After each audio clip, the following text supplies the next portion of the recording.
this doesn't have audio, does it? Yours does.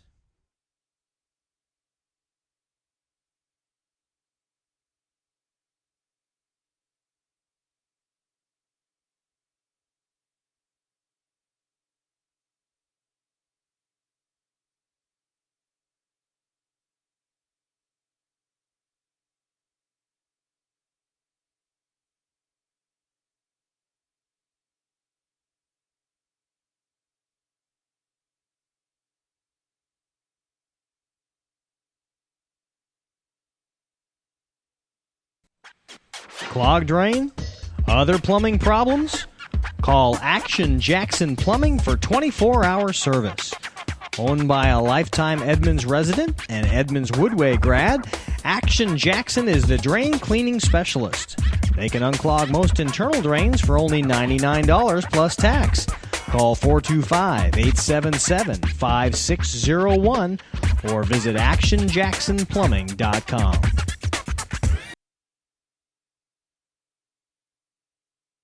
Are you a whiz in filmmaking? Do you want to become extraordinary in filmmaking? Then come to Shoreline Community College and work with Shoreline Productions, where you will learn to transform your work in teams of working professionals and students to create enchanting effects such as green screen, text animation, and so much more. So come to Shoreline Community College, where you can mystify and dazzle in filmmaking.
Hello, everyone, and welcome into the Edmonds District Stadium on Sound Live Sports Network. This is a 3A Wesco soccer match between the Meadowdale Mavericks, who are hosting today, and they are hosting the Mountlake Terrace Hawks. Two very different teams. Meadowdale undefeated on the season, yet trail Shorecrest. Shorecrest 7-0-0 in league. Meadowdale has a game in hand and is 5-0-1, so right behind them. And the only blemish, if you were even to call that, would be the draw, the one draw that they have to make that 5-0-1 record. Mountlake Terrace settled into the middle of the pack, 4-3-0 on the season, 5-5-1 overall, and they trail Edmonds Woodway. Have played 7 games, so they do not have a game in hand. They will play the remaining 4 on the schedule, and that will be a chance to get them vaulted into the playoffs. They trail Shorecrest, Meadowdale, Glacier Peak, Shorewood, and Edmonds Woodway. Those are the teams in front of the Hawks, and they were within striking distance in the next 4 games of pretty much all of them. Should Shorecrest stumble off the top, stringing a couple of wins together will put Mountlake Terrace right up there in the driver's seat should they be able to get some help along the way. Hi, everybody. Keith Neely along with Raven Blackburn here, and we're just about to get underway. And, Raven, we talked about this a little bit before the game. Now, Mountlake Terrace and Meadowdale are two very different teams, with Meadowdale being a very defensive-oriented team and Mountlake Terrace being a very offensive-oriented team. What do you think's going to give here this afternoon or this evening? I think my prediction is that Terrace is going to really pull through and work on it. Knowing the coach and the players personally, I feel like there's going to be a lot of pressure on this game tonight with Meadowdale being undefeated and Terrace wanting to defeat that streak. Now, even though Terrace's offense is a lot more out there and is a lot higher scoring than their defensive is, I believe that they will still pull through and make something happen tonight. Well, it will be very obvious to see the shape of the back line of Meadowdale to see if they can hold together and keep this Mountlake Terrace Hawk team off the board early. Of course, 80 minutes of soccer coming your way, 40 minutes a half, and we are just about to get underway here on the Sound Live Sports Network. Softball coming your way here next week. Make sure you check the schedule. Of course, if you're on wescoathletics.com, all of the information right there. Everett Herald has all the information on which game Sound Live Sports Network is streaming. So we're glad to have you aboard here. Very interesting weather day today, Raven, and it's gotten a bit chilly here of late. Yeah, it definitely is.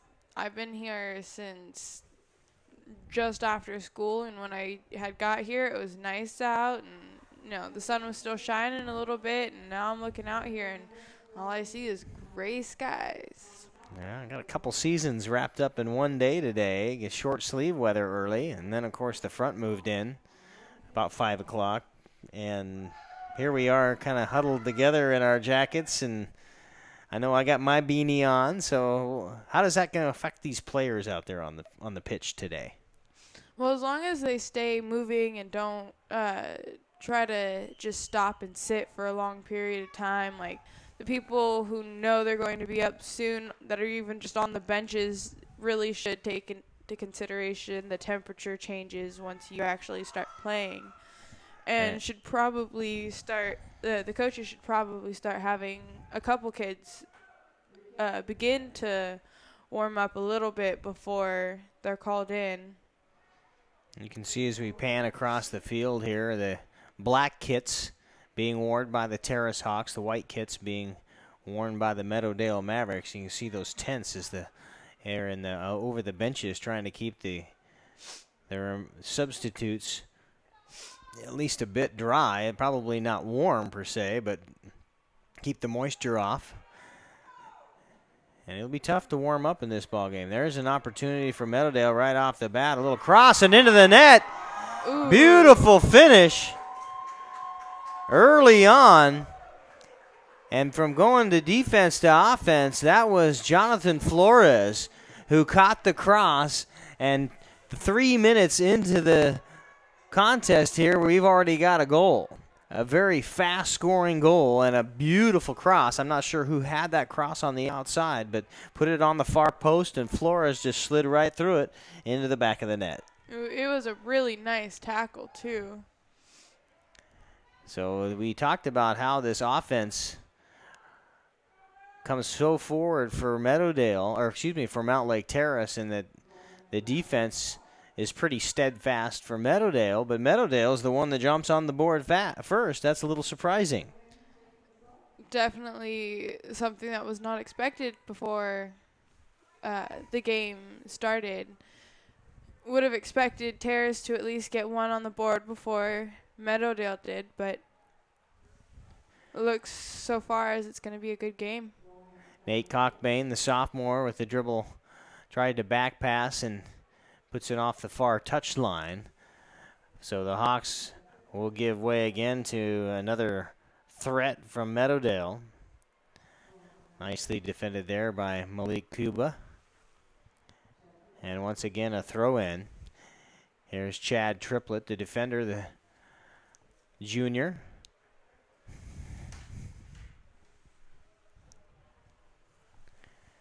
And now the ball into the attacking third for Meadowdale. And now the reverse course. Back out to Parks, James Parks, a senior. Into the center of the field, and now an attempt to clear over there by Cockbane once again. And now coming away with it on that far side. Here's an opportunity, a spin move, and the keeper quickly up on it. Anaro Ruiz, a sophomore, the goalkeeper, 5'9", 135 pounds, occupying the final defense for the Mountlake Terrace Hawks. And wearing that bright orange kit there to the right of us. Sophomore and not a very tall, very big kid, only 135 pounds. He has a lot of work cut out for him tonight. And now we've got an injury down on the field. We've got a Terrace Hawk grabbing his lower back. That would be, I'm trying to get a number for you here. I believe that's number 7, Alex Summers. Summers, a senior, the forward, 6'2", 178 pounds, and that's a nice, big, tall kid, especially in the forward position. Should you get corner kicks, an opportunity to put it up high for a nice, tall body. He has a lot of speed on his side, watching him during practices, and a lot of agility and really good footwork to be able to make those corner kicks and those kicks what he needs to make them, whether it be accurate, high up, towards the goal, outside the goal. He makes it work. There's that defense, and you see the shape of the Meadowdale Mavericks. There's a long home run ball onside, but expertly parried away. That time by Ivan Melkor, the senior midfielder for the Terrace Hawks. And now getting into a bit of offense, Gavin Scott looking for the push and the foul, and he'll be given it. The first foul of the ball game and a free kick. The Hawks looking to put some offensive pressure on, down 1-0 early. A goal in the 3rd minute off of a beautiful cross onto the far post for Jonathan Flores, who had nothing to do but time it and put it home, and it's exactly what he did. And now the throw-in, they give it to Meadowdale on the side, on the touch line, the near touch, and now back into the defense and out onto the near touch once again, and some collisions down there early. And you can see that Ryan Dunn, another sophomore, 6'2" defender, coming up a little limp. Now the throw in. There's a nice header toward the area, and that will be cleared along the end line. That'll be a corner kick.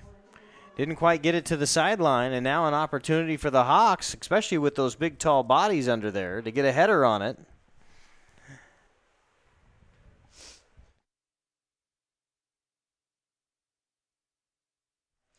Ryan Dunn once again will be taking the corner kick. Just underway here at Edmonds District Stadium, the home team of both of these clubs. Mountlake Terrace playing visitor today to the home team, Meadowdale Mavericks.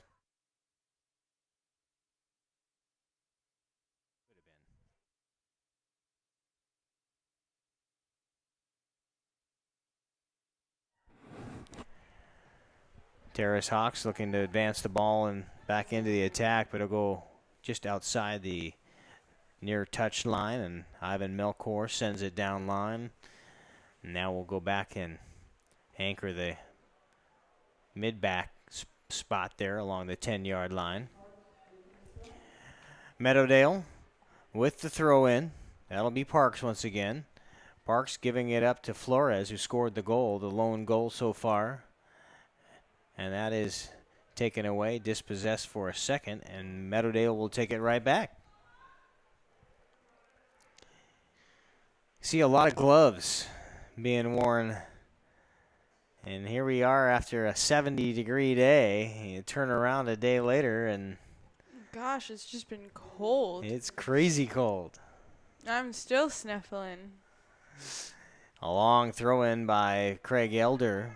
near the goal and just about Beautiful save. got by Ruiz. Ruiz now had a couple of bodies in front of him. I think his sight line were diminished a little bit. A good job at the attack to recognize that and try to sneak one by the keeper. But Hanaro is able to pounce on it going from left to right across the box.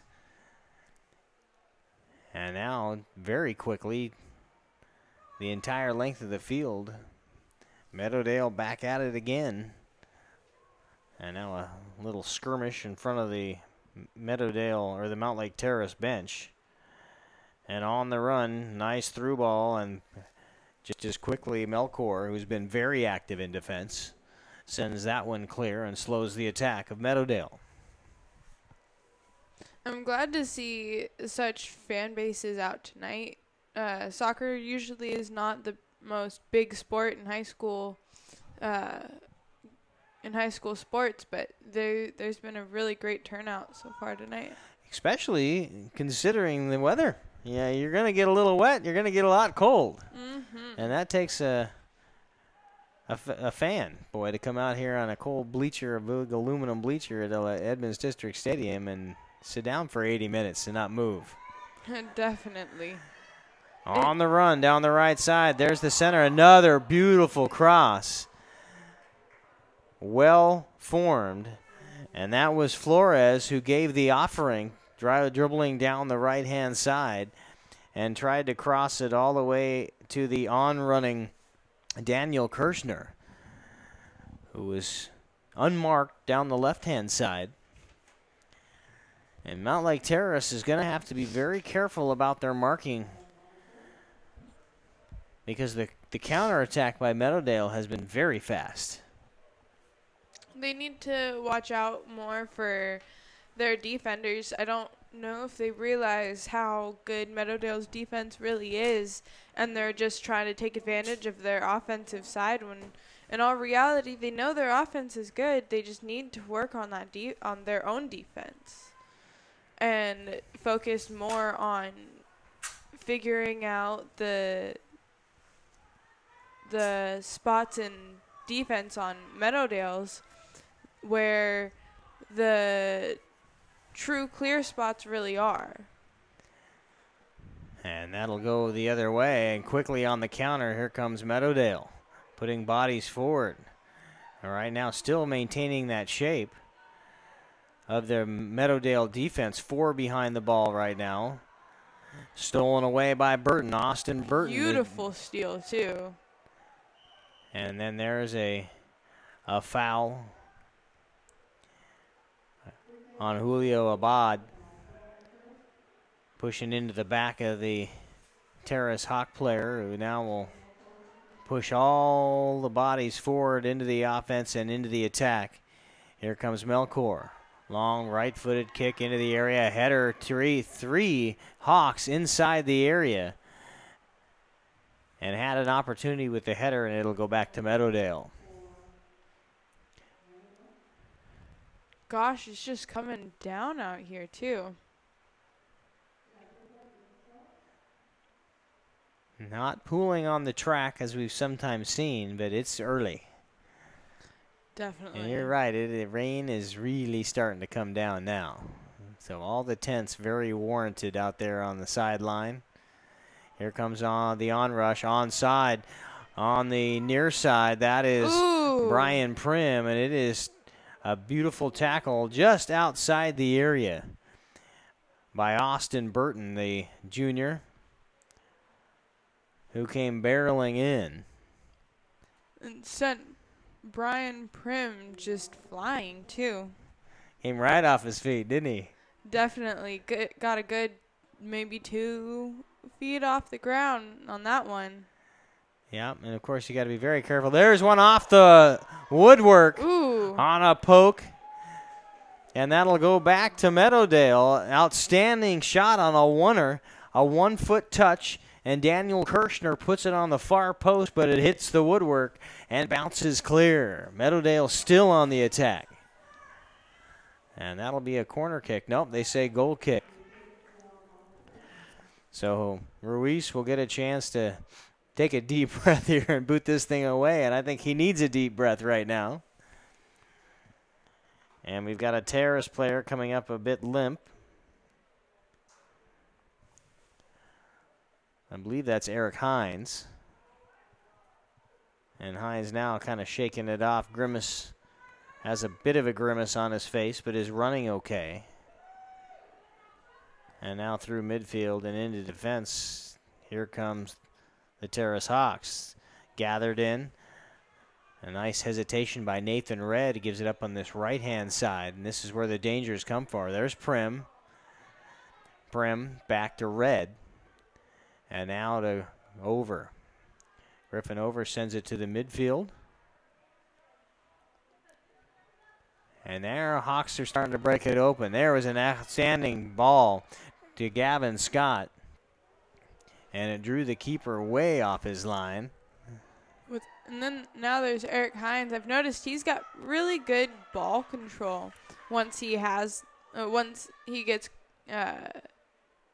controls power over the ball. He tends to be able to maneuver it however he really needs to, and that's really admirable.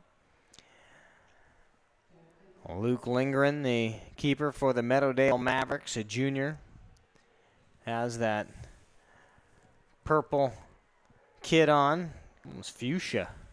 And now he'll tap that one into midfield, just trying to get it over the top of the defense. Won't quite do it. Here comes the attack. And through ball into the area. It's Gavin Scott along the end line, and that will be, I didn't see if it was a foul or if it was offside. It must have been an offside call. Looks about right. I did not see the flag raised on the far side IR, who was responsible for the call there. And this one onside. There's a long right footer gathered up by Hanaro. Julio Abad with the opportunity. Plays that midfield forward role.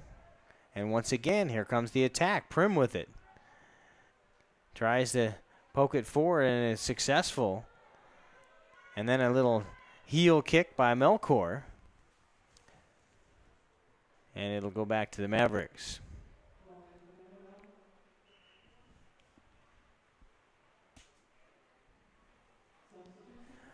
We're about midway through, not quite midway, through the first half of play. And now we've got a substitution as Flores goes off. I believe that's who that was. On the far sideline, the Meadowdale Mavericks making the substitution. I think he's behind the tent putting on his clothes. And as soon as we are putting on some warmer gear, and I'm trying to see who the substitution was that came in. I believe that's Adrian O'Neill going in with a defender, the senior defender, wearing number 12. Excuse me, not number 12. I was wearing number 10, O'Neill.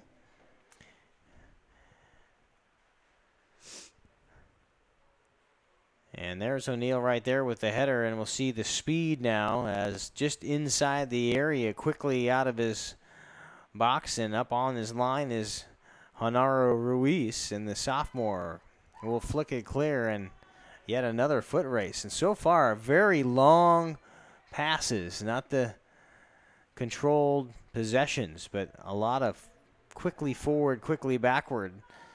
Of course, that makes the shape so difficult to define if you're defense when the ball comes in that fast. The counters occur so quickly. And now up the left-hand side. That's Kirshner. And it'll go back after the defense by Melkor. And Ivan Melkor has really been all over the field. He listed as a midfielder, but he seems to be anchoring that center back position right now. And he has been everywhere for the Hawks. Outstanding defense, and we'll see if he can keep that pace up, especially in the cold. Well, definitely with midfielders, you kind of have to learn how to be all over the field all at once. Make sure that, you're never missing an opportunity to either be up front where they need you or be in the back where they need you. That's the sole purpose really of the midfield position. But you don't really see it very often with most people doing it or favoring a side defense or offense. And you can definitely tell what his favorite is here. Corner kick by Stuart Smith finds James Parks. But right on line has had an opportunity, a shot on goal, but Ruiz was there to stab it and punch it clear. And now back into offense goes Meadowdale. The Mavericks have Prim running up that right-hand side, largely unmarked. There's the slide tackle attempt, trying to send it forward to Flores. It was not Flores that left. He's in the ball game. And now a bit of a 3v3. Hesitation move now, trying to take it perhaps one too many dribbles. He had O'Neal on the left-hand side open and unmarked. Should he be able to swing it wide and try to get that center cross in? And now the rain continuing to plummet and pelt the players out there on the pitch here at Edmonds District Stadium, and not a pretty evening. Definitely not. And the forecast is it's just going to continue and get worse and worse. Try to get this one in. Of course, lightning, not too much of a threat here in the Great Pacific Northwest, but should that occur, this game will be called. They'll get everybody off the field. And at least it'll be pretty. I don't know about you, but I'm a very big lightning enthusiast. It can be both pretty and, depending on how close you are, and if you're on a soccer field that's wet, a little scary, perhaps. Yeah, especially with the goalposts on each side and the light fixtures, but look at Nate Cockbane, the sophomore. 6 foot, just being pesky there. Full of energy, rewarding his coach with some vim and vigor that we haven't seen a lot of through the midfield of the Mountlake Terrace Hawks so far. There's a through ball up the left-hand side, giving way to Kirshner. Kirshner sends it into the center of the area, and right at the feet of Stuart Smith, who gives it a poke, but right into the Terrace defense. And now Mountlake Terrace trying to regroup and get enough bodies forward. And right now they have not been sending anybody forward. They've got Alex Summers up there. And you'll see every once in a while Nate Cockbane come forward. And I think the other midfielder that is allowed to get forward is Gavin Scott. But they're so spread out and they're so defensive-minded right now. They're not able to get enough bodies forward to continue the possession into the attack. They're definitely lacking in that aspect, but they're also, I feel as if they're seeing the way that the Mavericks' defense is working so far, and their thought process is, do what they're doing, and, that may not be the best idea, but here comes a foot race. Alex Summer has a one-touch right to the net. Gets past the keeper and in. We're tied at 1. An absolute foot race.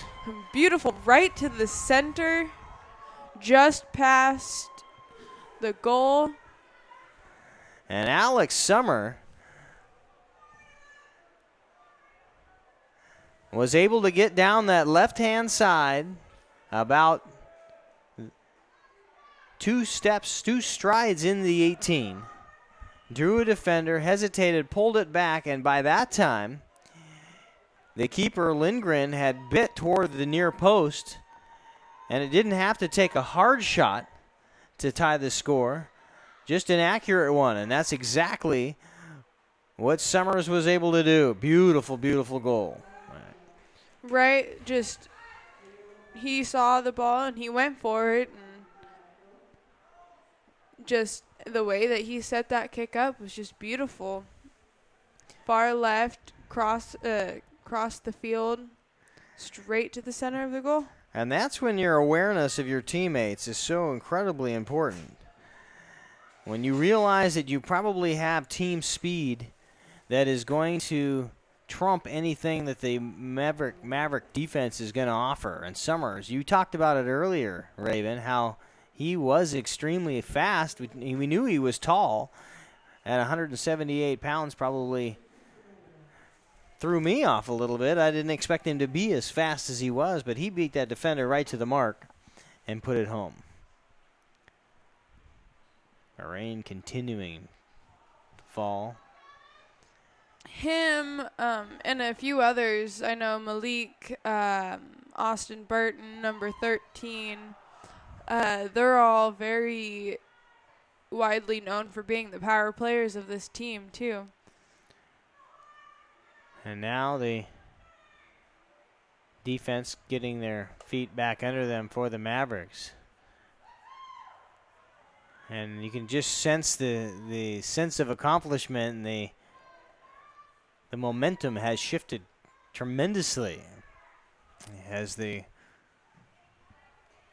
Terrace Hawks now feel like they've got some help. And there Ruiz on the rebound near the end line. Dangerous decision by Genaro Ruiz.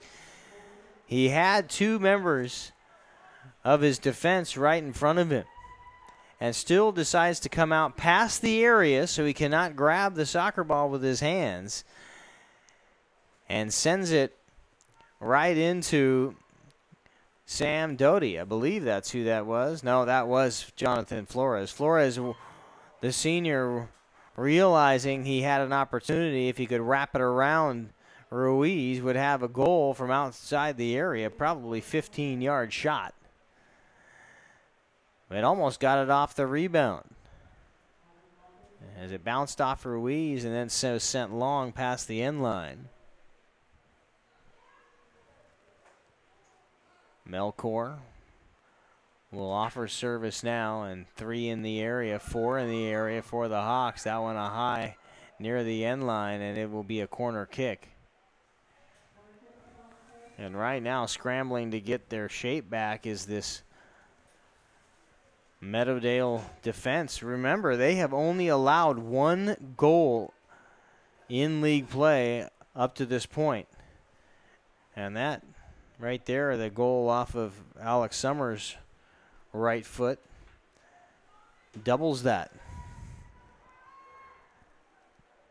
Now a soft pass. Melkor will give it back to Austin Burton. Burton into the center. Now here's a one-touch area shot.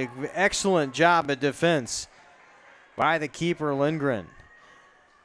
2, maybe 3 Hawks just hovering right around where that ball, waiting for it to come down. And it was Lindgren that was able to get to it. But that's another one of those dangerous spots. This Hawk offense, we talked about how well it can roll when it gets going. They roll off goals. The Mountlake Terrace Hawks, goals 4 on their 4-3-0 record, 21-9 against. So a great job of putting the ball in the back of the net.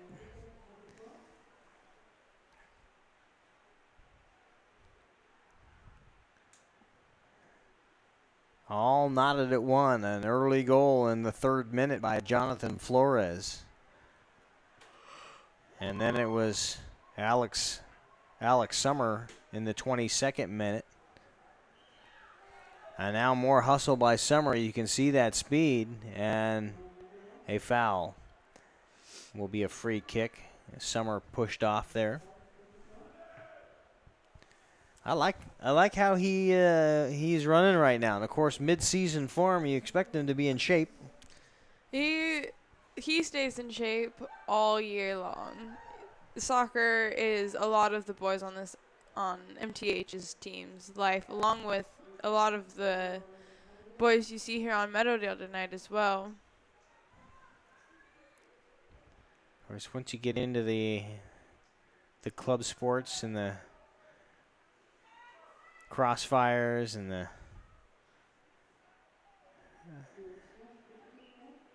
some of those club teams that are traveling all year, there's a long service far post header opportunity, just missed over the top, but once again, Stuart Smith offering that service with a very... all you got to do is give the guys in the box, the guys in the area, a chance, and that's exactly what Smith did. Nice high service along that far post. He had two fellow Mavericks ready to roll there. And just over the top, barely. And into the attack comes Meadowdale. Up the this near touch line. Sam Doty unable to find the range. Now I keeps calling his name, but that's not who it is. Clayton Grisham, wearing number 8, has come on. Grisham, a midfielder, a junior. And there's Doty, wearing number 2, and a couple of substitutions I didn't see come in, Raven. Neither did I. I've been just focusing a lot on how they've been playing tonight to really notice the background, everybody coming in and out. Ruiz coming out of net to corral that one. He's a traveler as goalkeepers go. Ruiz not afraid to come out of the crease. And now another long shot, and here is another chance for Lindgren. He had to come a ways out too. So both keepers deciding that they're going to be a little more aggressive than maybe one would think. And that'll go right off the forehead of Aravala, who I thought was going to be sitting today, but number 10, Aravala, the sophomore, on the far sideline. Talking to head coach George Dramosis before the ball game, kind of getting the scratches and the kids that had played JV earlier, and Aravalo being one of those. Mimo Nakur out with an injury. The senior is part of that defense, not able to suit up today because he is hurt. And then one of the scratches we have is Diego Aguinega, who played some JV today, so he may be eligible. I'm not sure. And now we have a foul, and they're going to talk about things, and referee saying no more of that. I don't want to see any more. We don't want a booking. As Sam Doty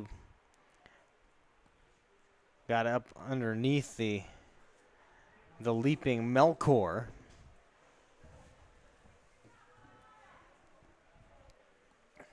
And Raven, you had the binoculars. Did you see it was Aravalo out there wearing number 10 on the far sideline? I wasn't able to exactly get a good number. There's a header way high and almost over the top of Lindgren, who has to take 2 steps back and reach behind his head to haul it in.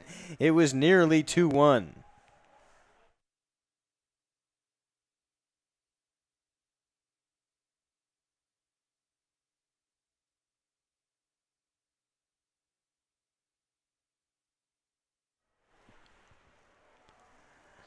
Yeah, I couldn't really get a clear number out there as to who was speaking with the head coach, but we'll know as soon as he comes in, won't we? 10 is right there. That's what it is on there. We'll get an ID. 8 minutes remain here in the first half between the Meadowdale Mavericks and the Mountlake Terrace Hawks. 1 apiece. And an excellent game in the driving rain. And, of course, conditions changed. It was not raining at first kick. And at least not heavily, not like it is now. A little bit of a drizzle. And now we've got a foul call out front here right at about midfield. But as soon as about 10-minute mark came and went, really started to come down. Of course, on turf, you got a slick ball on slick turf. That thing's going to skip around all over the place like a pinball machine. And does that favor the defense, do you think, or favor the offense, Raven? Or does it even matter? I don't really think it would matter whether it's defense or offense, whether or not the ball is thick. It's going to affect both sides of the field, because when it comes down to it, it's mostly about ball control and being able to control where the ball's going and where it's going to be. And I think the one person who it would affect the most would be the goalie, but for the most part, it wouldn't really affect it as much. I mean, it would probably be best if they were playing in mud or like on a regular field with the mud than with the turf, but I don't think in any condition when you're running around in a downpour, it's favorable conditions. That time Lindgren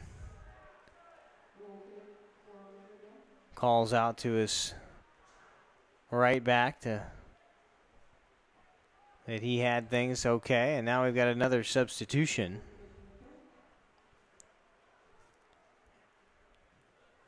And I imagine the substitutions will be often, very frequent, considering. Bless you. Hannah Gradwell playing technical director. There's a block near the right-hand post. An opportunity there as Lindgren gets very close to making a giant mistake.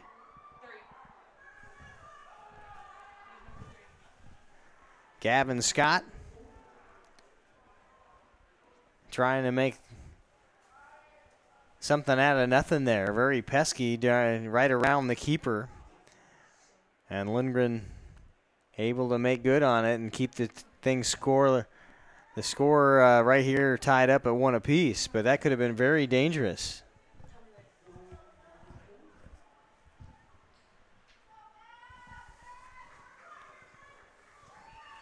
Terrace will get the throw in here now as the wind starts to pick up just a little bit. Austin Burton sending everybody forward, and those bright neon orange boots, and that one past the near touchline as Alex Summers can't quite get to it, and back to Meadowdale it goes. As we mentioned, Shorecrest leading the league in the 3A, 7-0 record. They're undefeated and leading this one by a game, although Meadowdale has a game in hand. They do have that one tie in league. And that's a goal, and I missed it. I did not see it either. That ended up being Gavin Scott, the sophomore, on the board. 4 minutes left in the half, and Terrace takes the 2-1 lead. Of course, I was looking down at my schedules and standings, and boy, I took my head up and missed the goal. So we hope you can rewind it here on the Sound Live Sports Network.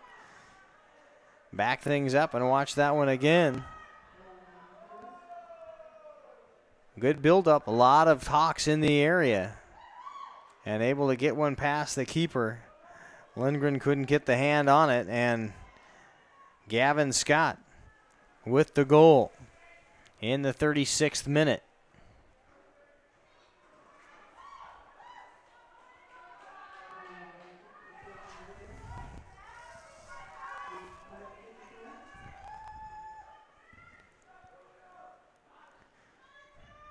And now Meadowdale is going to have to start taking a few more extra chances. Of course, you don't want it to be completely out of the realm of coming back. If you make too many mistakes, you press too many people forward, you leave yourself open for the counterattack. And the last thing you want right now is to go into the locker room down 3-1. Oh, definitely not.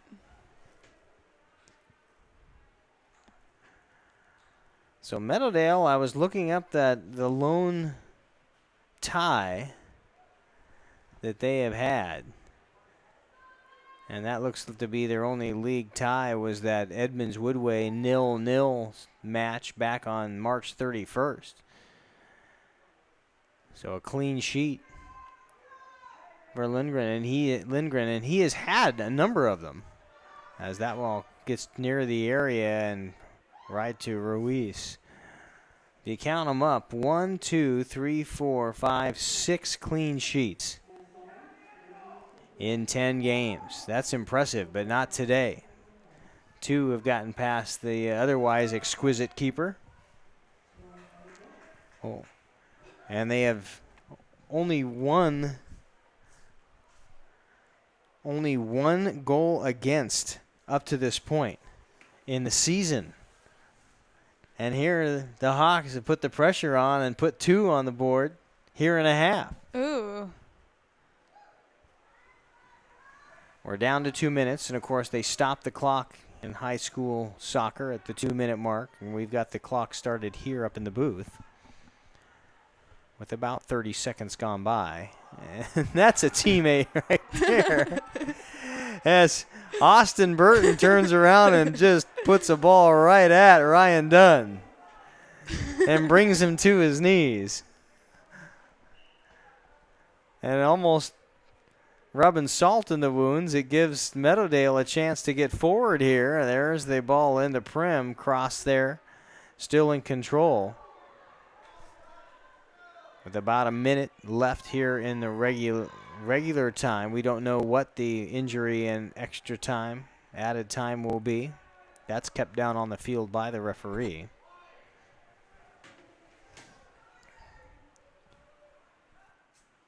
Parks.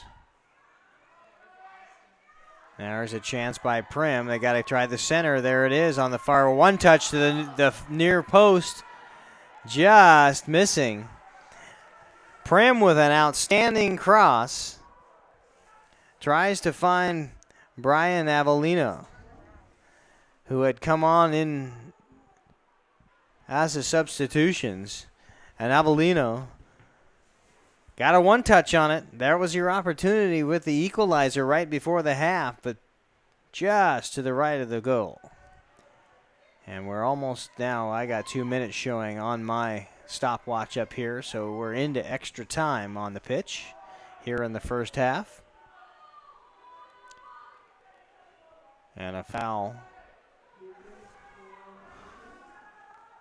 And a card, a booking. A yellow card being issued for a hard tackle. And Nathan Red in the book in the 40th minute. So the sophomore will delay the game, stop the game as they go over to try to check on the Terrace Hawks, and that will be the end of the half. They'll stop it right there. One half in the books, and it has been the Mountlake Terrace offense that has really dominated the first 40 minutes of play, getting 2 goals.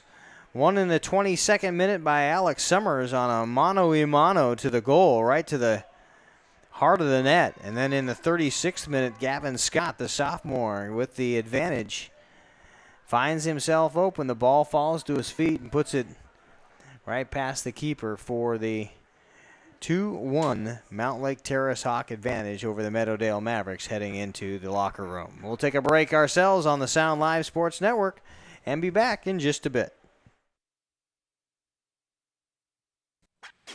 Clogged drain? Other plumbing problems?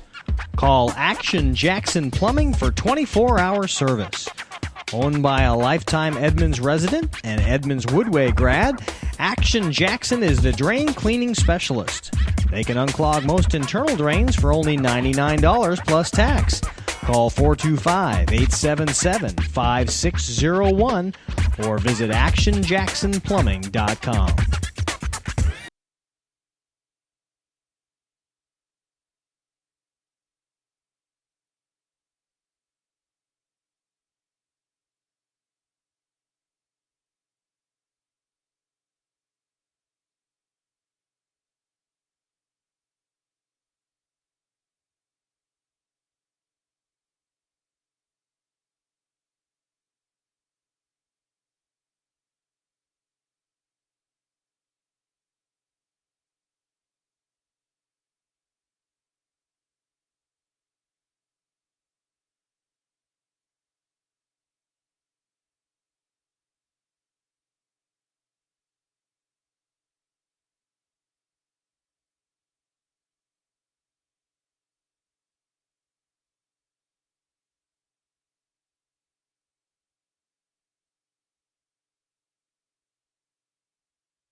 Sound Live Sports Network production services are provided by the Broadcast Field Production Class, a CTE intra-district course.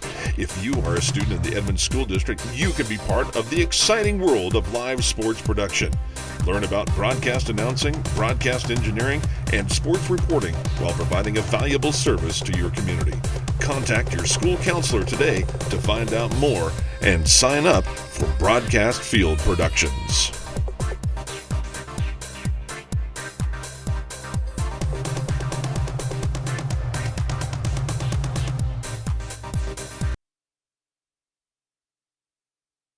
If you've been wanting to get back in the game, whether it's basketball or just improving your fitness level, Edmonds Sports Academy is the place to go. Edmonds Sports Academy, believe in the power of play. Call them at 425-772-1901.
Hey sports fans, do you want to know when and where your favorite teams in the Westco Conference are playing? Who won the game last night and what the current standings are? Well, it's easy to find out on westcoathletics.com. The information is entered by athletic directors and coaches so you know it's accurate and up to date, making westcoathletics.com the place to view official scores, schedules, standings, and photos for all the schools and all the sports in the Westco Conference. Follow us on Twitter and Facebook and check out westcoathletics.com, the official website of the Westco Conference.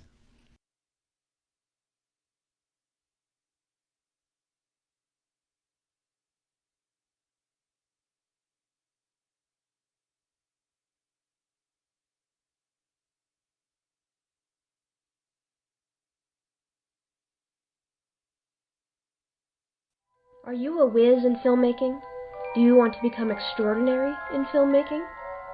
Then come to Shoreline Community College and work with Shoreline Productions, where you will learn to transform your work in teams of working professionals and students to create enchanting effects such as green screen, text animation, and so much more. So come to Shoreline Community College, where you can mystify and dazzle in filmmaking.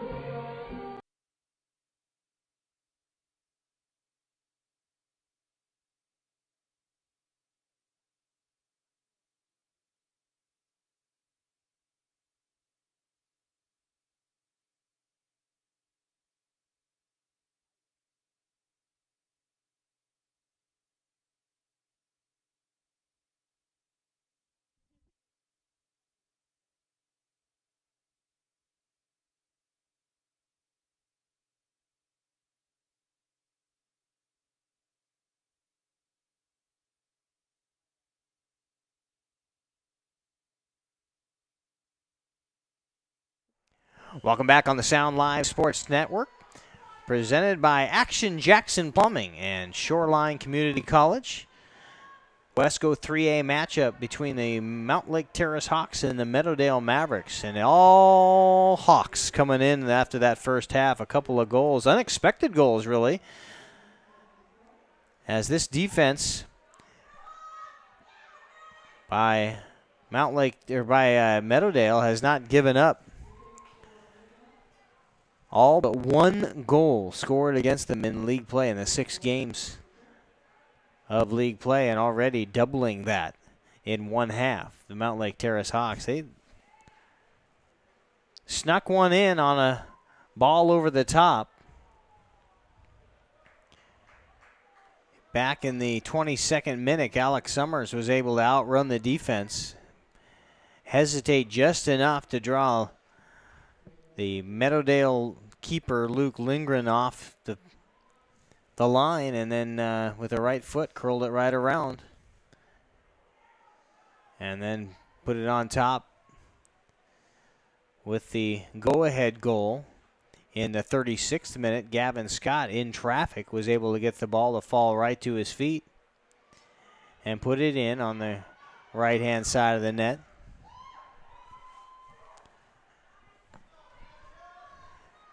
And that's where we're at right now. Things were started off, the scoring back in the early goings of this one. A beautiful cross by Brian Prim.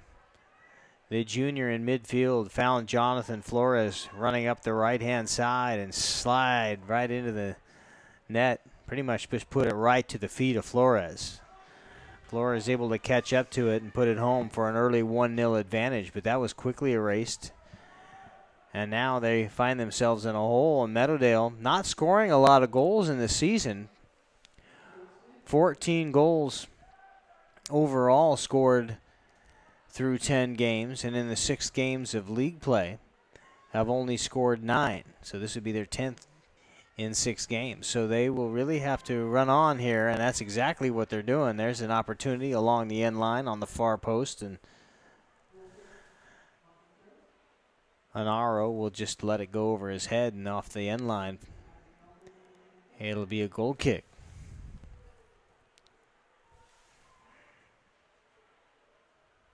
Melkor with a big boot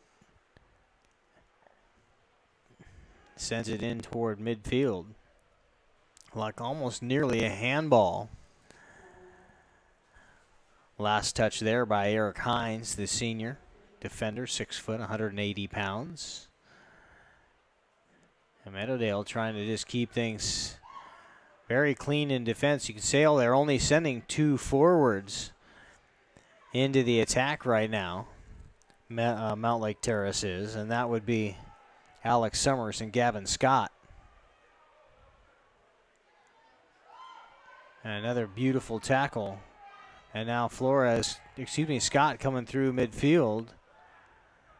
Referee playing on, he says. Elder tried to get it up that right-hand side. Abad. That was Prim. Now running on that left-hand side, here's an opportunity.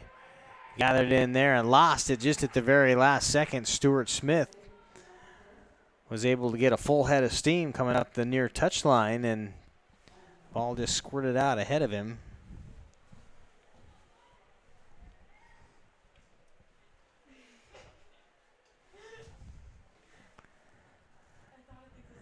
"35 minutes remain here in the contest, and the rain has let go just a little bit. It's still coming down, but not nearly as hard as it was earlier in the ball game."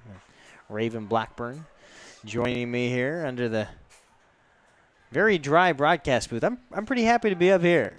I'm okay with it. Definitely got the heater going. The windows nice and closed as we're watching this great game unfold in front of us.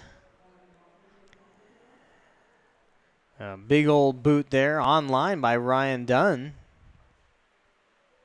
Excuse me, not Ryan Dunn. Dunn was on the defense. That shot being taken by Kirshner from Meadowdale.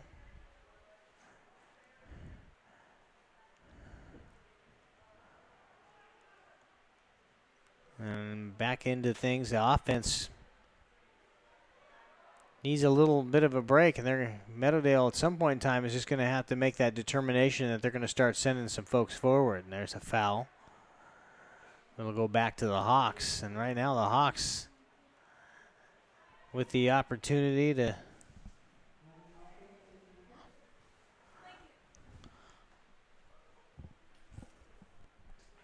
our camera staff, Angelo Camo and Hannah Gradwell asking for the blankets. You and I talking about being all warm and toasty up here in the booth probably didn't go over too well, Raymond.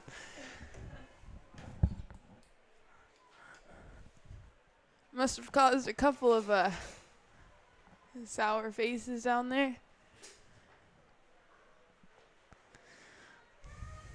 No team has really dominated in possession. That's kind of the curious thing. Both teams very equal and a very back and forth game. Very back and forth game. Absolutely has been. It's kind of hard to keep track of the ball. It just never really stops. Triplet off the bar on a shot. That would have been the equalizer. Abad now will run it down and just run out of room on the far touchline, and a beautiful setup. And dribble through on midfield. And the boot just off the iron. Stuart Smith right there thought he might be able to get a rebound.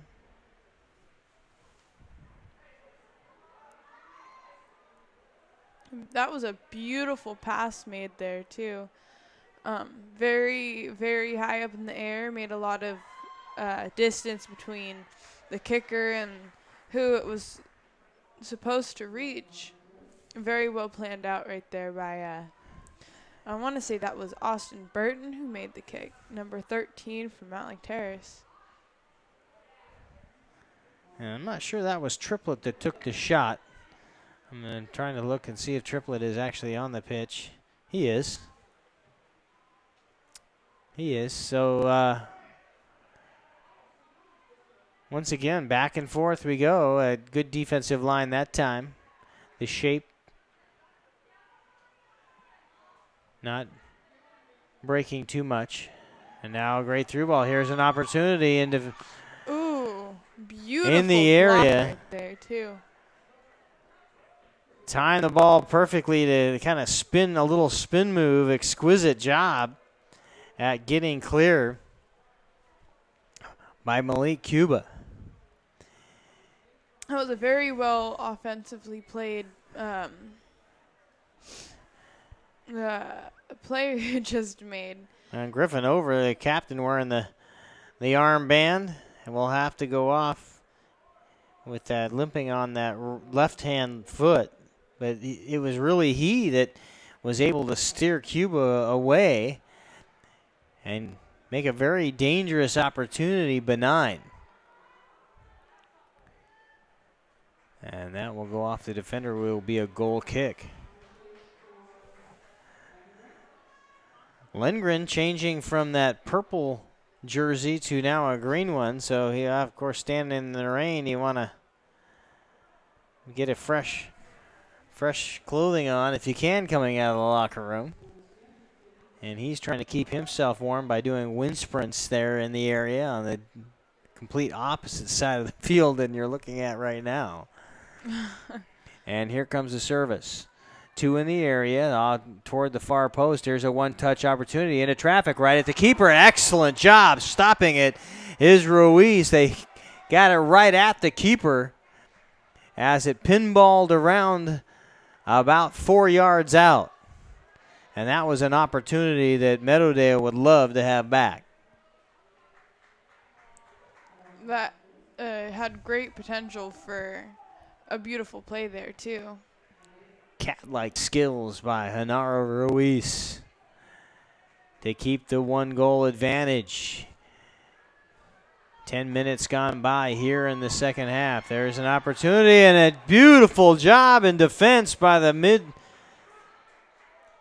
back, the mid-back Griffin over. Getting back all the way after the keeper Lindgren had come all the way outside his box to try to take down the angle on that opportunity. But it was really over that was able to get it out of danger land.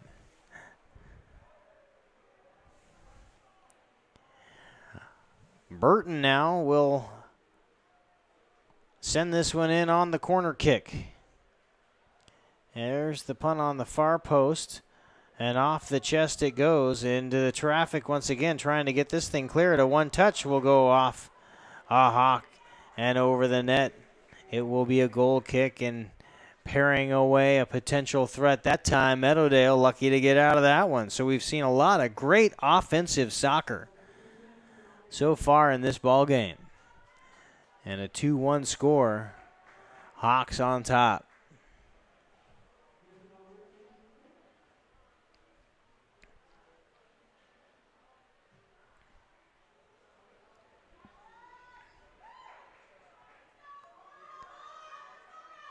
Great header, great 1-2 combination, and a couple of Hawks get tied up. And now 1, 2, 3, 4, 5, 6, 7 Meadowdale Mavericks behind the ball right now, trying to make sure they tidy up their defense.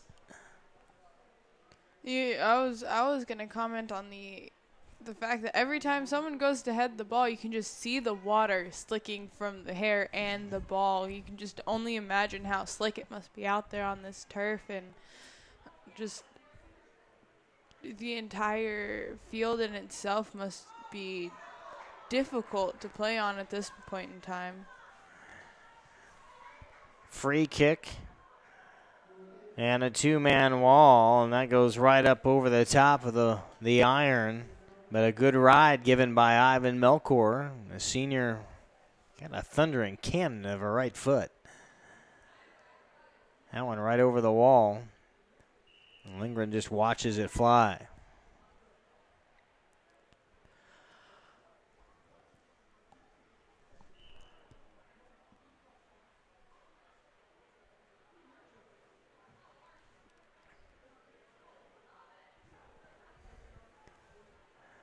Mountlake Terrace plays here at Edmonds District Stadium, 7:30 kick against Arlington on Friday, one of their remaining 4 games left. They have 2 games against clubs that are over 500 left, 2 of the 4. And that would be number 4 in the Wesco Shorewood and number 1 in the Wesco Shorecrest, who they finish with on Wednesday, May 6th. So 4 opportunities, especially should they get a decision here in the 3 points, be able to move up in those standings and get some good positioning for the playoffs.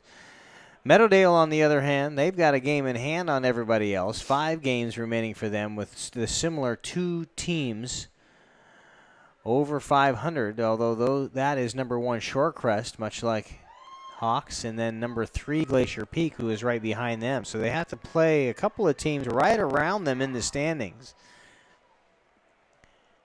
And if nothing else, they'd like to get the equalizer and only allow the 1 point. But a win here would move them to 6-0-1. They would still be just behind Meadowdale, 21 points to 19. So that 2-point advantage would still give Shorecrest, the Scots, the lead in the Wesco 3A.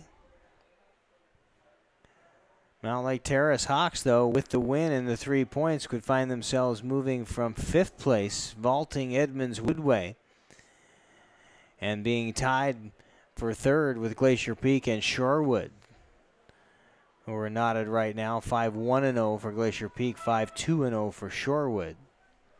So Glacier Peak also one of those teams with a game in hand as we head down into the final third of the season here, the regular season.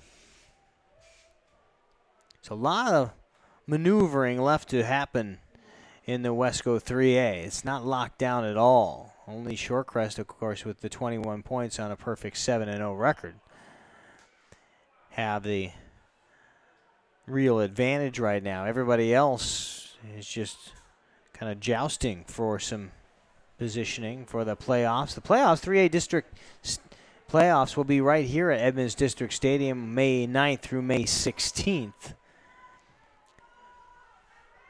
There's a service into the area. Meadowdale now pressing forward just a little bit with about 10 minutes gone by, about 20 minutes, excuse me. See, about 23 minutes left on the clock. And we're having some struggle with our video feed right now. We'll get it back together again.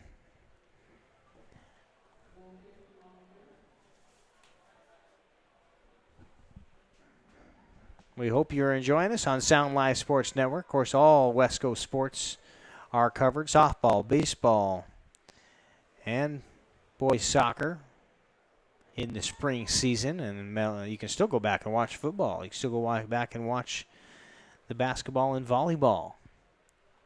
Even the girls' soccer. Girls soccer. Of course, Edmonds Woodway winning the state tournament last year.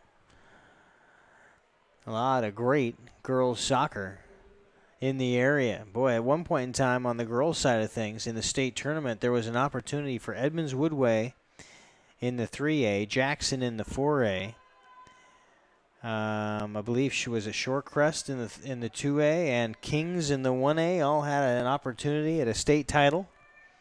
Coming down to the final day, that is an impressive feat. With those schools only, 10 miles from one another, if that, maybe 8 miles apart at the furthest between those four contenders, and to have that much great soccer coming out of the Wesco South, the Edmonds, Mountlake, Terrace, Linwood, Mill Creek area, says a lot.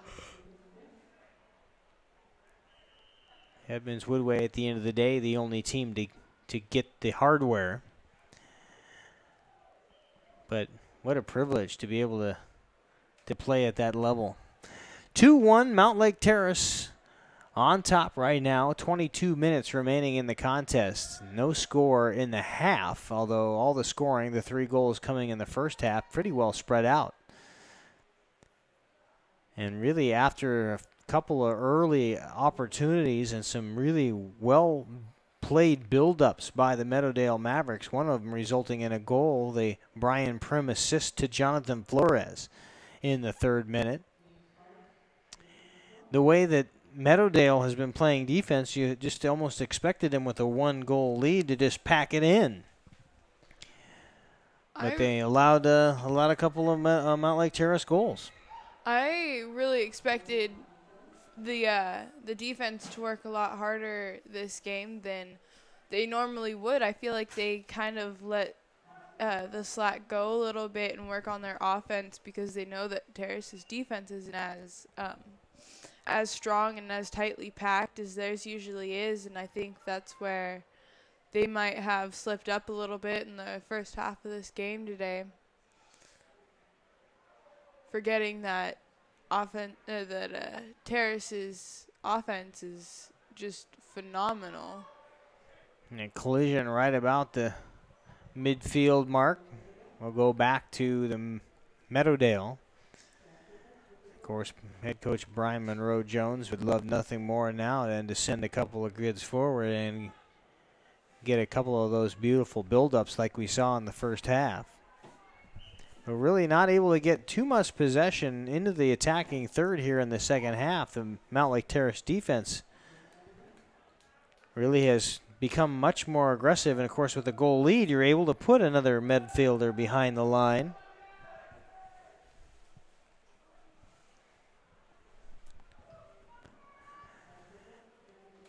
You're not worried about so much getting things into the attack. You just play a little defense. This time, here's the cross into the area. 3 defenders right there, and clearing once again expertly are the Hawks. Take it in.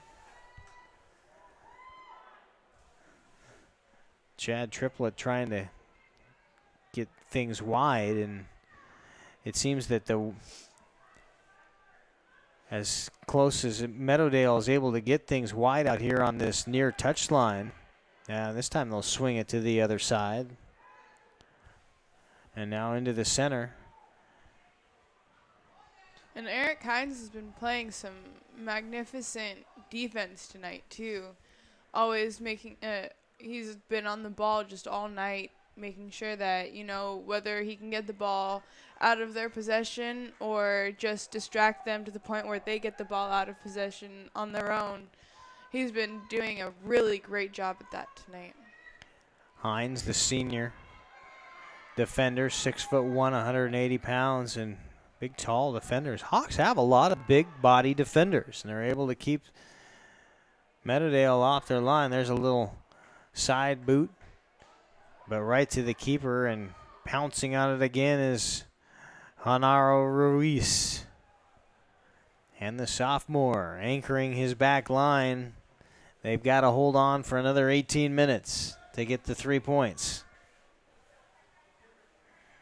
And right now, it looks like they've got the wherewithal to get it done.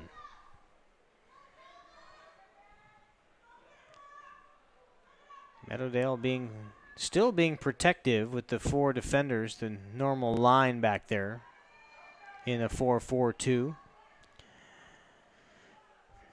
Not willing to give up that extra defender quite yet into the offense. We'll see what time in the game, what is remaining when they finally decide that's what's going to happen. I've noticed, too, that Mountlake Terrace at the moment has a lot of people in the back. Even now, they normally would only have just a few, 2 people in the back other than the goal, and they're being a lot stricter on their defense tonight and a lot looser on their offense. Now Terrace able to build to get enough men forward. This time on the right-hand side. Up it goes to Summers. Summers looks forward, passes off to Dunn, and Dunn into the side netting. It'll be a goal kick.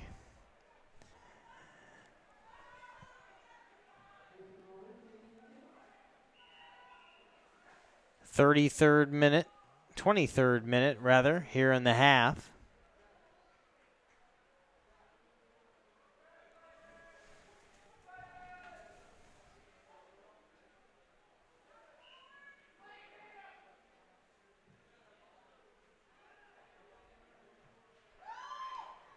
Beautiful pass up front, just barely taken from.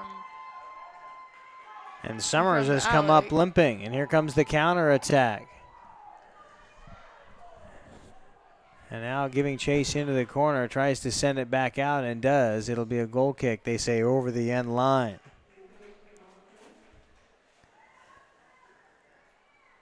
.63 minutes gone by here of the 80.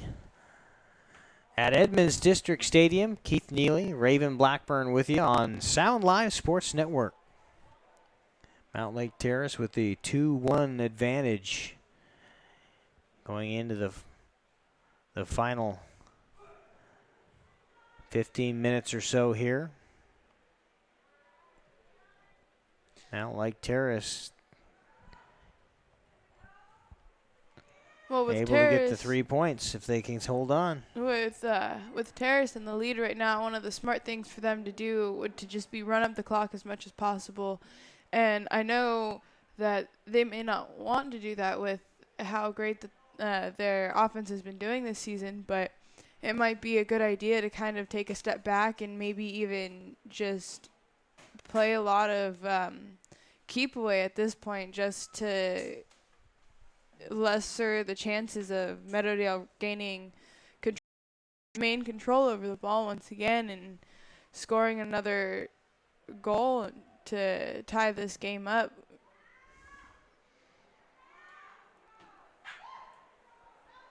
Very spirited defense and midfield play by Mountlake Terrace right now. You could tell right there that the buildup was beginning by Meadowdale.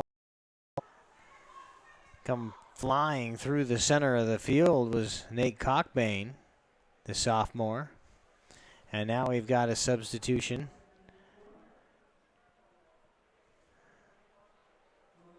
No, they didn't substitute. They're just running.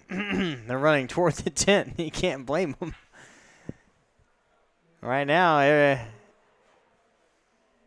like to think they need to take a shower after a long soccer match, but shoot, they've been in one for 80 minutes. Just need to add the soap and shampoo. Oh, and Sommer's still out there limping a little bit, favoring his right leg.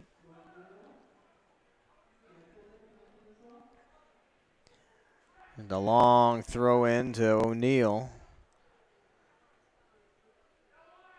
And now is Parks. Parks, far side line to Red. Red keeps it in play to Dottie. And now a sprint being challenged up that far sideline by Polivoy. And that will go on the end line and will be a goal kick. So a mini threat there by Meadowdale, trying to take advantage of their speed, but they're going to have to do that almost every single possession here if they think they're going to get an opportunity to score.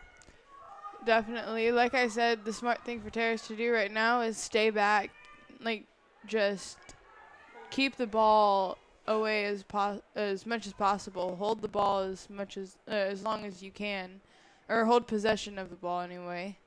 And a great transition through midfield that time, and it turned it from 3v3 quickly to 3v5 as the Terrace Hawks were able to get 2 extra defenders back by the time that cross came in toward the middle on that possession, but they will go past the end line. It will be a throw-in. And a long throw-in toward the area, headed clear there by Polivoy, and the ball kind of dispossessed as Dottie tries to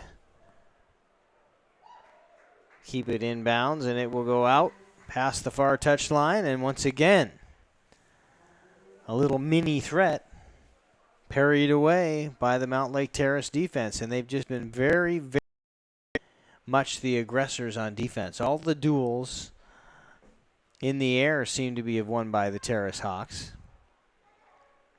and many of them on the ground. I think that's what's given them the advantage right now, is just being a little more aggressive in the contact and in the duels. Heading it back to Ruiz, who will then just pick it up, having Sam Dottie right there to try to put a little pesky pressure on.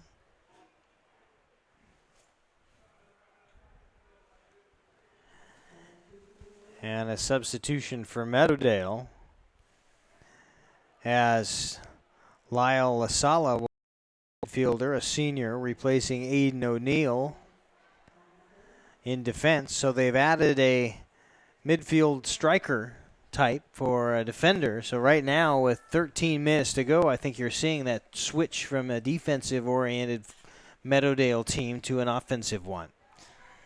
I could definitely see why they would do that, putting the kids who would be faster, and even if their normal position isn't normally defense, with how quick and agile Mountlake Terrace's offense has been tonight too. Looked like an early foul there, advantage given to Meadowdale, and then they completely turn right around and turn it over. And now building forward into the attacking third come the Terrace Hawks. And it's almost as if Meadowdale looks disinterested. And not a lot of communication as 2 Terrace Hawks come up lame in that exchange. Nate Cockbane telling the referee he'd like a card. He thought there was a booking coming. And I think the other one down on the field right now is Alex Summers. And he's up grabbing his back. And the captain of the Terrace Hawk team is really bumps and bruises in this guy. Still popping up off the turf. Substitution now as Nate Cockbane, or Colin Cockbane rather, will go off.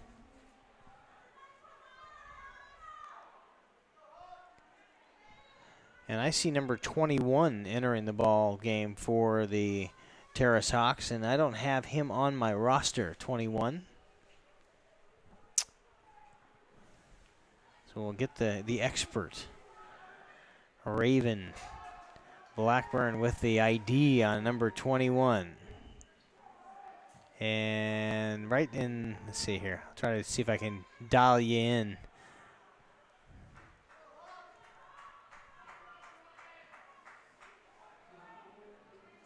And another substitution is Sam Dottie will exit. Trying to get some offense started. That one taken away.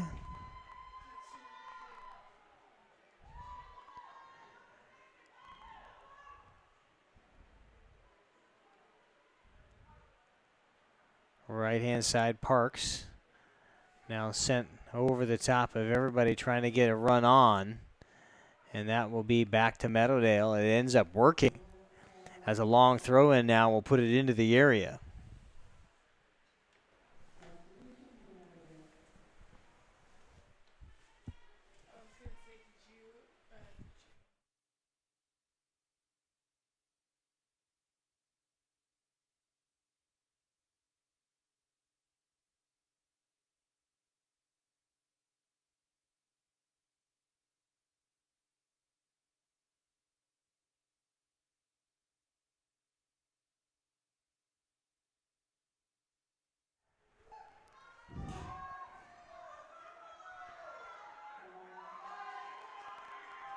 That was a call that Ryan Dunn did not like, thinking it went off the hands or upper body of Chad Triplett from Meadowdale, but they end up getting the ball back.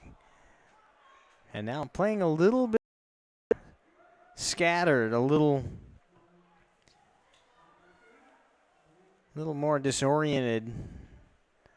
But you kind of have to play with your hair on fire just a tad if you're Meadowdale. The disinterest that seemed to have taken shape in the last 10 minutes or so has to be put past. And now we have a kick back by Chad Triplett that the referee did not necessarily agree with. And two substitutions coming on now for Meadowdale. Number 11, Julio Abad, and number 4, Brian Prim re-enter the ball game, the match. At 4 on the clock. And now the throw in. Here's Dunn. Sends it forward, and the build-up gets past the Hawks. And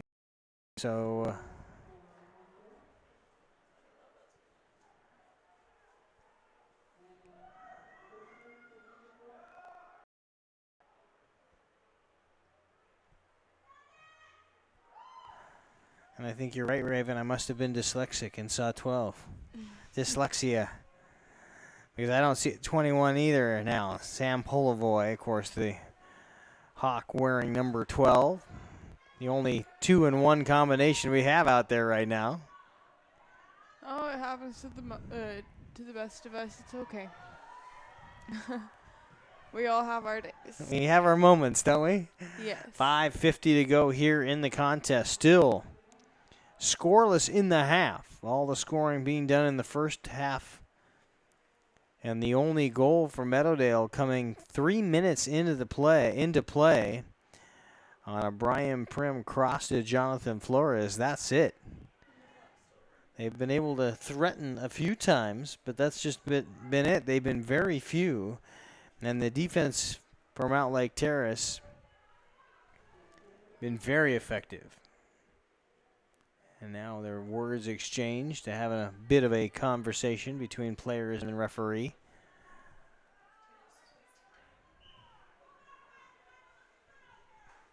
And I imagine there'll be some added time after this one, depending on how things go. And finally, the high bouncing ball. It was very back and forth earlier. It seems like teams are really struggling at this point in time to get past any ball through midfield. Really, the entire game in the last 15 minutes has been played between the 30s. And once again, a very good defense. Ruiz hardly tested, aside from one opportunity that Meadowdale had a chance from about 5 feet, turned around with a shot, put it right into the chest of Ruiz, and that's really been the only shot on goal, the only opportunity that Meadowdale has mustered here. Yeah, I've noticed early on Terrace gave a little bit of slack in their defense, and once they kind of realized Meadowdale was playing, they really changed up how they were playing and tightened defense a lot. So I'm not a liar. There is a 21. Will be coming on right now. We don't know who that is. So Ryan Dunn will exit. 21 will be coming in.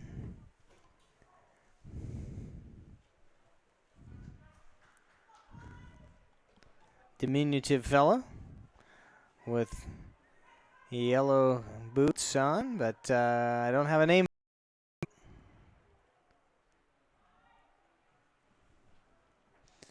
I cannot put a name to it.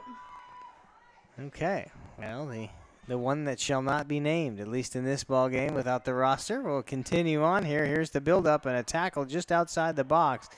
They call the foul in a dangerous set piece now for Meadowdale. Yeah, he's wearing a JV jersey, and when looking on the JV roster, there's still no 21. Ivan Melkor comes up and challenges the decision of the referee on the field, and he's immediately dismissed and told to get back in the line, and the referee will have no more of it. There's a two-man wall, and taking the free kick is Stuart Smith. Three-man wall now, and there's the kick. And sent right into the wall and dropping to his knees. Gavin Scott. Gavin Scott took a shot. And now we've got some arguing between Sam Polivoy and Austin Burton. I don't know what that exchange was about, but they aren't happy with one another.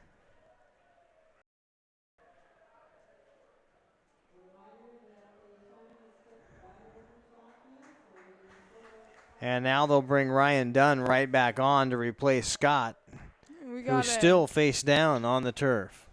Yeah, we got our 2 minutes going right now. So we'll start our clock. Thank you for that, Raven. Good observation. And an injury right at the 2-minute mark, too. And luckily, Scott goes off under his own power. A long throw in now in the waning moments of this contest. Still heading into the area, ball bouncing it around just a little bit. Here's a 1-foot shot. And it'll go on the far touchline.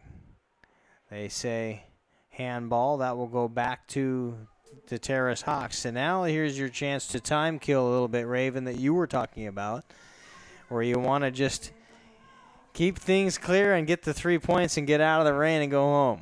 Definitely the small game of keep away that we all played when we were little. This is where that comes in handy. Meadowdale will try to get the equalizer. Here's an opportunity running on right-hand side. It's Sheriff Conta. Just kicking the ball out. And yeah, that's rather on that far sideline. Now we'll gather it up. And the corner kick will be served in by Stuart Smith. So everybody in the area now for Meadowdale in extra time, or getting toward extra time. The lone back is Hirschner. Far post service, so goes over everybody, and now a good job of defense. Austin Burton right there to steer it clear. And now they're asking for another ball. Of course, no ball managers. They're trying to find a way to get this thing going. Of course, a very motivated Meadowdale team wants to play and get the opportunity. Chad Triplett hops the high hurdles. The throw in by Smith. Bounces into the area. And that will be another throw in. And it looks like we are signaling 2 minutes of added time. 2 minutes of added time. And another throw in into the area. Still very dangerous. At the feet of the defense. It's up near the goal. Near that time, Ruiz is there. Now a penalty kick. There was a boots up attack. And right now, Mountlake Terrace is not happy. Ryan Dunn. And you already know Coach is never going to let him hear the end of that one, too. Mountlake Terrace is not going to win this argument, and they are trying to desperately. So who will put the spot? It looks like it'll be number 14, Stuart Smith, in extra time. 1 minute left in extra time. And now they are sending off Gavin Scott. Scott is being asked to exit the field.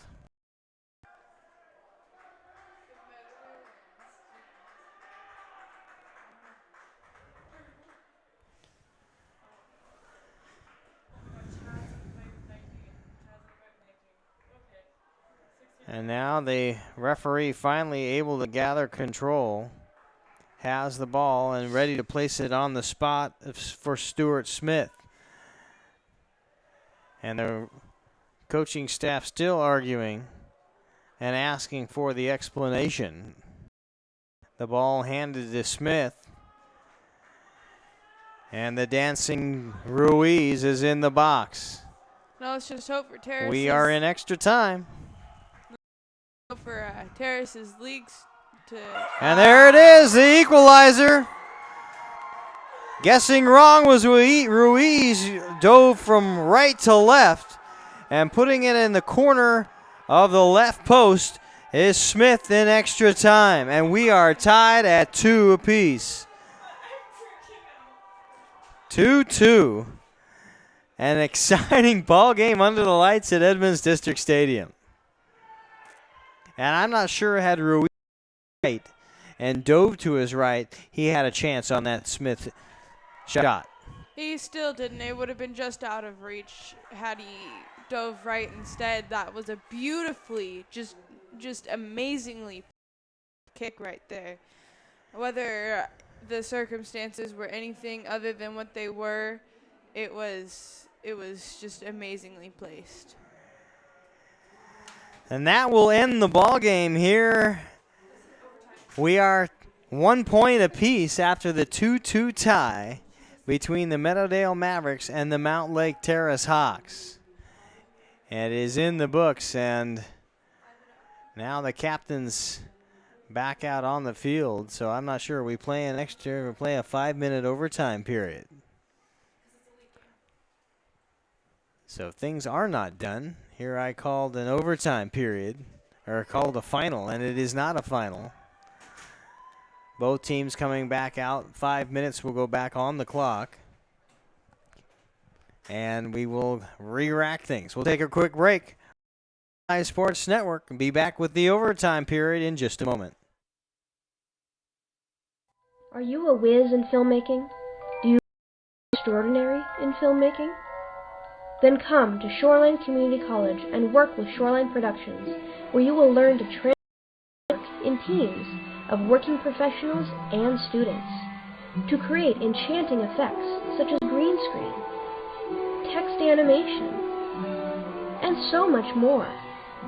So come to Shoreline Community College, where you can mystify and dazzle in filmmaking.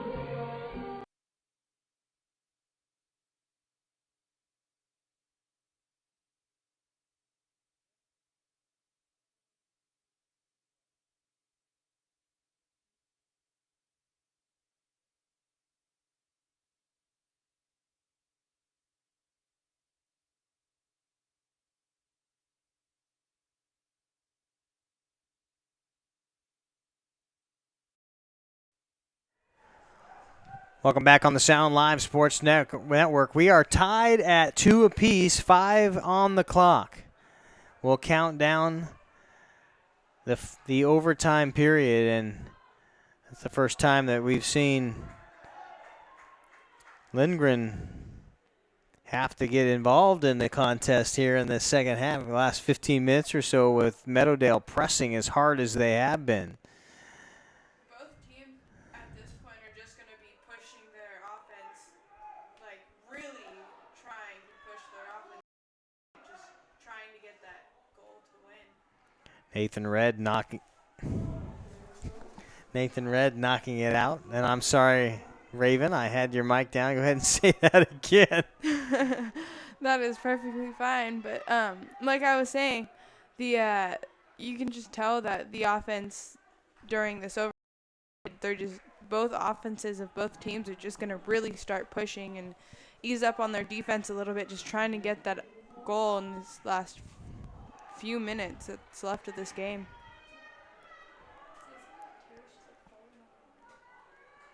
Hawks owning the most of the possession here so far through a minute and a half, and there's a foul. It'll go back to Meadowdale and allows the defensive shape of Mountlake Terrace to catch their breath and get back. 5 minutes, not very long at all. Not a very long overtime period.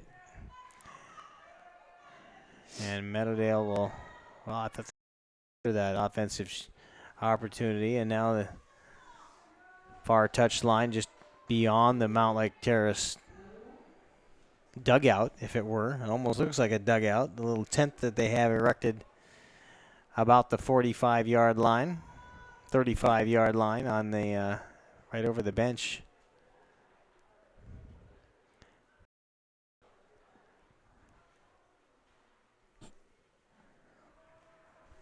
A long throw in. Little back heel flip. Here's the serve into the area. And over the top of everything, it'll be a goal kick. With 2:30 remain now.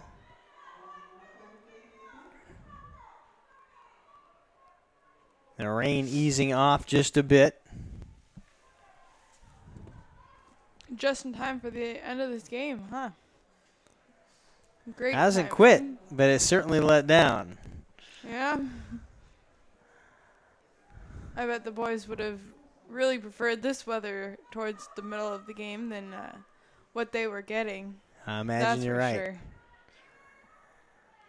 And now we're seeing a lot of midfield plays, both teams trying to put pressure to get an extra advantage. And there's a long shot. That one, right footer by Griffin over, goes just wide of the far post with just under 2 minutes now in the overtime.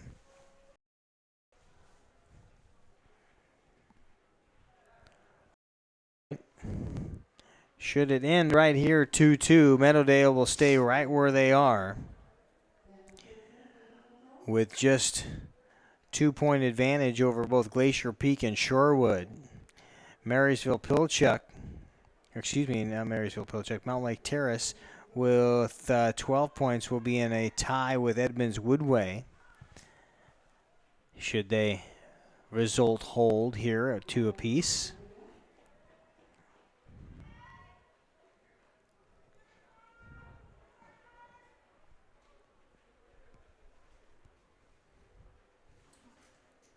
And now stopped at the 2-minute mark and have been for a little while. Let me get the counter going. And that'll go an offsides call and a Terrace Hawk down on the turf. And I believe that is Ivan Melkor. He has his head in his hands. And they're asking to bring the staff on here now to make sure he's taken care of. And he's grabbing his right temple. 2-2 in the overtime period. Injury timeouts, if it were on the field. We are past the time on the clock on the scoreboard here in the south end zone of Edmonds Woodway District Stadium, Edmonds District Stadium, and they are still attending to Ivan Melchor down on the field. Meadowdale has Everett away on Friday at 7:30 up at Lincoln Field, and then Glacier Peak at home at Edmonds District Stadium on Tuesday, April 28th, Oak Harbor Friday, May 1st, and then 2 away games to round out the balance of the season with Shorecrest, number 1 in the Wesco 3A, Monday, May 4th, followed by Arlington at 7 o'clock at Arlington High School. So 2 away games, one at Shoreline Stadium, the other one at Arlington High School. As Melchor up off the turf is okay now. Now makes the substitutions. Mountlake Terrace, on the other hand, only with 4 games remaining, has Arlington after tonight's contest at home, Edmonds District Stadium on Friday, then a week from yesterday. Today, Tuesday, April 26th, Shorewood at Linwood High School. And then they have to go on the road to face Oak Harbor on May 4th and then back at home. So 3 of the 4 games are at home. And that has to help you a bit.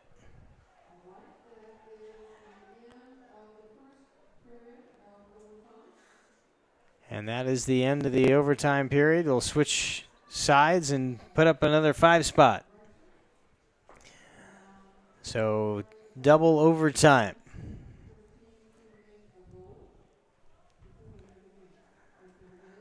Meadowdale in the white kits moving from left to right now. Mountlake Terrace moving from right to left in the black kits.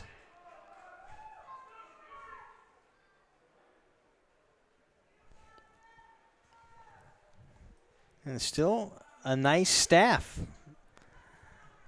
A lot of faithful in the stands. So everybody anticipating getting the final goal here and trying to push it on top.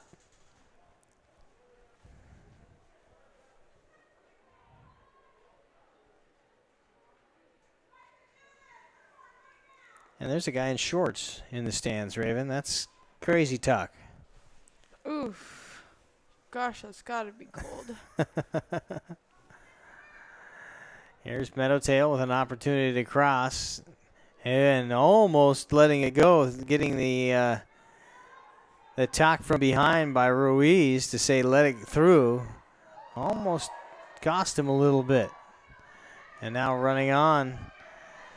Outstanding job by Kirshner, still staying with it. Kirshner now up the right-hand side, tries the through ball, and it had nobody running on. That was the problem. Everyone was admiring his fancy footwork. And Abad up that left-hand side had an opportunity, couldn't get it done. Now here's the build-up. Kirshner with it. A good tackle. You can see Meadowdale really pushing for this point, too. Just a lot of there's just a lot of forward plays being made tonight, and or during this overtime that they normally would not try to pursue, and you could just tell with all the kids they're just starting to get to that point of just exhausted and tired, but you know they're pushing on, trying to get that extra point, which they really their winning streak going. Here's Flores. And that's a big boot. And, of course, you see something coming off the legs of Stuart Smith, who put in that penalty kick right at the beginning of the added time. He's got a thundering leg. That right leg of his has got some speed. Got some Popeye behind it. He's definitely got some spinach eating in him.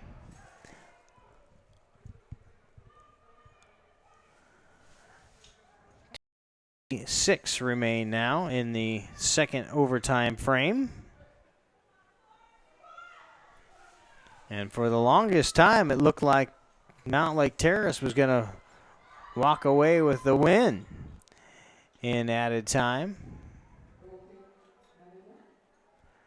And now it's kicked clear back in beyond the track.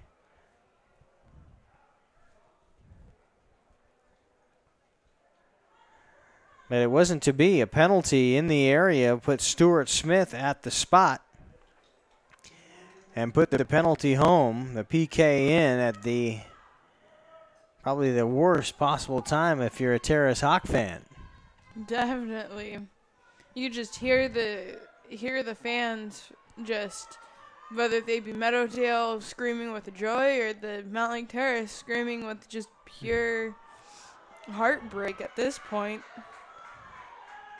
There's the penalty called, the foul called, not the penalty, the foul. And it'll be a free kick and a set piece now for Terrace with just inside 2 minutes. We've got our clock started here.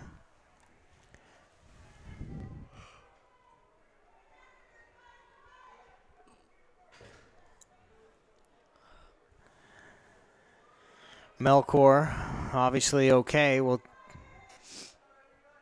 put this in play over a two-man line, a two-man wall. And that one right toward the net. A beautiful kick. Nearly caught the top of the net. Just over the crossbar and outstretched hands of Luke Lindgren.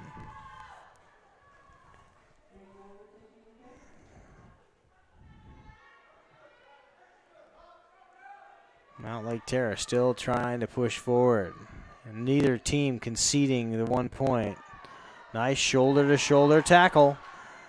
Coming away with it is Gavin Scott. And a lot of folks see that shoulder-to-shoulder contact and think there should be a foul of some sort called, and that's perfectly legal. As long as there's fair reasoning for it, there's no penalty that could be called or no foul that could be possibly called. And that will be the end of the second overtime period. So handshakes now after a 2-2 tie here at Edmonds District Stadium. We've seen a little bit of everything. It was a beautiful game all across the board tonight. Just a lot of defense, a lot of offense, a lot of switching styles for both teams tonight, and a lot of beautiful ball control and handling, and just good high school soccer match. It really was. And to kind of recap things, before we get to our Player of the Game award, Jonathan Flores got across from Brian Prim in the 3rd minute and slid it right into the far post for the opener, and it was 1-0 Meadowdale. And then in the 22nd minute, tide turned just a little bit. Mountlake Terrace's Alex Summer was able to outpace the defense and beat the keeper on the right-hand side right to the center of the net for the equalizer. 22 minutes, and Summers had a goal to make it 1-1.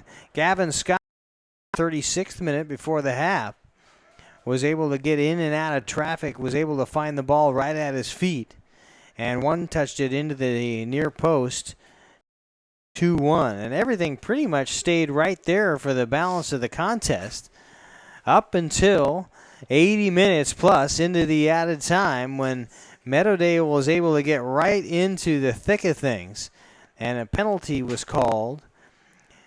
And I'm not entirely sure what the penalty was, not having seen it. I thought there was may have been a high kick with boots up, and sometimes that can be a dismissal, but instead it was just a penalty being called, and things got a little tense between Stuart Smith and Hanara Ruiz, with the big boot of Smith able to get it into the left-hand side, the lower side of the net, and that would be the final. After 2 overtime periods, that 2-2 score would stand, and that's where things are and where both teams will end up with a point. And now it comes to our Player of the Game, and rather than interview in the and keep any of these kids in the rain too much longer. We're just going to figure out who it is and get them a T-shirt. How does that sound? Sounds good to me. So who are you thinking right now on this 2-2 tie? Who stands out to you? Mostly Alex Sommers. I think he played an amazing game today, scoring 1 goal pretty earlier in the game, and just driving for it all night. Very few substitutions on his part, just went for it the entire game. Okay, so we'll give it to Alex Summers, the senior, the forward, with the our Player of the Game award. Brought to you by Sound Live Sports Network, Action Jackson Plumbing, and Shoreline Community College. And we will wrap things up here on the big broadcast. Thanks again, Raven Blackburn, and for doing the color commentary with me all night. And, of course, our staff that is pretty much the one-man wrecking crew, one-girl wrecking crew down there running the camera and the commercials for us. And, of course, Angela Camo always doing outstanding work, keeping us all in line. Our technical director, producer, director, bottle washer, and teacher at Mountlake Terrace High School. Thanks all for all the hard work you do on the Sound Live Sports Network. That'll wrap it up. 2-2, a point apiece between Mountlake Terrace and Meadowdale. Catch us next week. We've got softball on the way, and you can catch the schedule on SoundLiveSportsNetwork.com. I'm Keith Neely. Good night. So long.